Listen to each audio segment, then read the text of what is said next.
we say to thee.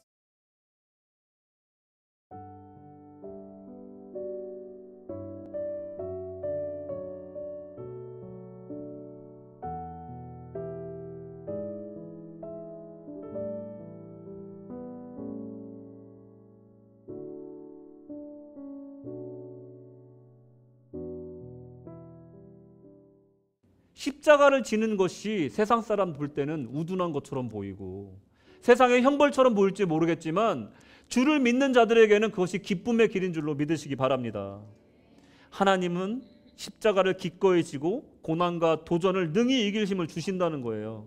그래서 우리는 십자가를 지고 주님을 따르는 일을 힘들어도 기쁘게 할 수 있다는 겁니다. 감내할 수 있다는 거예요. 그것을 통해서 우리가 신앙생활의 참맛을 느낄 수가 있다는 겁니다. 그래서 교회에서 우리가 하는 일들이 정말로 더 주면 줬지 받으려고 하면 안 됩니다. 지난주에도 제가 설교를 했지만 우리가 땅에서 보답을 받는 순간 우리는 하늘나라에서 받을 게 없어지는 거예요. 누가 주면 받지 마세요. 받지 마세요. 그냥 마음으로 드린 겁니다 하고 받지 마십시오. 그리고 하늘나라에서 받을 생각으로 기뻐하시기 바랍니다. 그런 마음으로 봉사하시라는 거예요. 그럴 때 우리가 진정으로 고난이 아니고 십자가가 아니고 그 십자가조차도 기쁘고 즐겁게 질 수 있다라는 겁니다. 돌아만 다오. 이런 상태에서 찾았으니 죽었던 아들이 살아난 것 같은 거예요. 얼마나 감사한지 잔치를 벌이는 거예요. 우리 하나님이 그런 마음으로 여러분들을 오늘 부르고 계신 줄로 믿으시기 바랍니다. 아버지는요, 재산 잃은 거 아무것도 아니라는 거예요. 탕진한 거 아무것도 아니라는 거예요. 아버지한테 재산을 요구하고 정말 당돌했던 그 페륜의 아들일지 몰라도 돌아오기만 하라는 거예요. 그 아들이 어떤 상태인지 상관이 없다라는 거예요. 15장 20절에 이에 일어나서 아버지께로 돌아가니라. 아직도 거리가 먼데, 거리가 먼 데서 아들이 보이는 거예요. 아버지가 그를 보고 측은히 여겨 달려가 목을 안고 입을 맞추니. 어떤 아들입니까? 아버지한테 돈을 달라고 해서 다 탕진한 아들이에요. 허랑방탕한 아들이에요. 그 아들이 저쪽에서 오니까 그거 아무것도 소용없다는 거예요. 실루엣만 보여도 달려가서 버선발로 안아주고 싶은 거예요. 목을 안고 우는 겁니다. 아들아 자랐다 하는 거예요. 그런 상황이라는 거예요. 잃어버린 아들, 죽었던 아들 같은 그 아들을 찾았다는 거예요. 우리 하나님 아버지는 오늘도 집 나간 자녀들을 기다리고 있습니다. 아직도 천국문을 닫지 않고 돌아오기만을 간절히 원하고 계신다는 겁니다.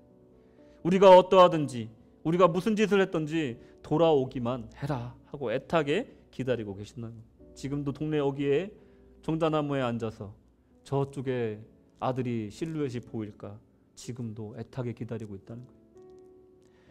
우리는 그 시점을 경험해야 됩니다. 그 아버지의 시점을 우리는 경험해야 됩니다. 하지만 대부분의 사람들은요, 이 단순한 진리를 깨닫는데 정말로 많은 시간을 허비합니다. 우리가 돌아가야 할 그 아버지 집을 뒤로 한 채 항상 세상 어딘가에 있을 또 다른 집을 찾아서 항상 헤맨다는 거예요. 이게 인간의 비극이라는 겁니다. 우리가 집이라고 착각하는 대부분의 집은요, 임시 숙소에 불과하다는 것을 깨닫지 못한다는 거예요. 왜냐하면 우리 인생 자체가 나그네 길이기 때문입니다. 로버트 프로스트는 이렇게 얘기했어요. 집이란 우리가 그곳에 가야 할 때 우리를 받아주어야만 하는 곳이다. 세상의 집은요, 우리가 가야 할 때 우리를 받아주지 않습니다. 세상의 집은요, 적당한 비용을 치러야 내 것이 되고 정기적으로 비용을 지불해야지 유지가 되는 것이 세상의 집이에요. 언제나 우리를 아무 조건 없이 받아주진 않습니다. 더욱이 그 집이 만약에 은행 거면 더 그래요. 그죠? 손잡이만 내 거면은 정말 그런 감정이 더 많이 드실 겁니다. 조용필 씨의 노래가 꿈이라는 노래가 있어요. 아시죠? 화려한 도시 이런 노래가 있어요. 꿈꾸며 찾아갔네. 그곳은 춥고도 험한 곳. 그러고 마지막에 뭐라고 그러냐면 고향의 향기 맡으면서 고향을 그리워하네. 이런 내용으로 끝나요. 결국 인생은 뭐냐면 화려한 도시를 찾아가다가 결국은 고향으로 돌아가는 게 인생이다. 아버지 집에 돌아가야 하는 것을 알아도 하루만 더 하면서 미루는 것이 사람의 그런 성정이라는 것이에요. 참 이게 참 비극이라는 겁니다. 하나님께서는 말씀하십니다. 오늘 돌아와야 된다라고 말씀하십니다.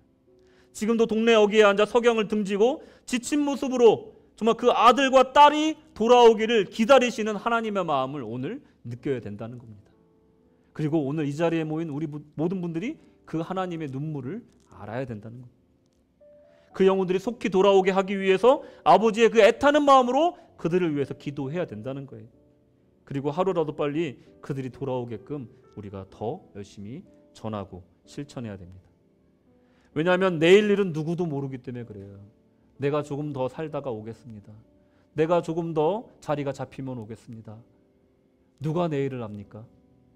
하나님께서 정하신 시한은 아무도 모른다는 겁니다. 그러니 오늘 바로 그들에게 전해야 될 줄로 믿습니다. 그들이 아버지 집에 돌아왔을 때 못난 첫째 아들처럼 그를 비방하는 것이 아니라 아버지의 마음에 공감하여서 마땅히 즐거워하고 기뻐하시기 바랍니다. 생각해 봅시다. 내 주변에 잃어버린 영혼이 누굽니까?